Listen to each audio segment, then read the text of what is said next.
গ্রাম আসসালামু বাংলায় চুলা আলাইকুম মাটির চুলায় বন্ধুরা, শাকের রান্না। কেমন আছেন? আশা করি দেখতে ভালো পাচ্ছেন আছেন বন্ধুরা, সবাই। এই গ্রামের এখানে ঐতিহ্য মাটির চুলায় রান্না হচ্ছে, দেখতে পাচ্ছেন।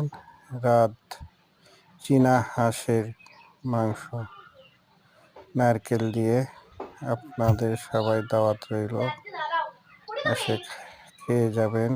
এখানে আর পাক আপনারা হচ্ছে দেখতে পাচ্ছেন, এই দেখেন সেই চুলায়। এখানে ওখানে এখানে নারকেল নারকেল দিয়ে কষানো নারকেল হচ্ছে, দিয়ে হাঁসের রান্না। কষে এখানে মাংস হাঁসের ছেড়ে গোশত দেওয়া হবে। রান্না।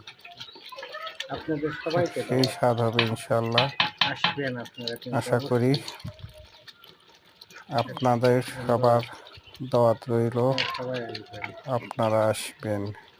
কিন্তু আসবেন। দেখেন কত এই যে এখানে সুন্দর, এই যে মাংস, হাঁসের রাজ চীনা হাঁসের মাংস। হাঁস, চীনা হাঁসের মাংস। এখানে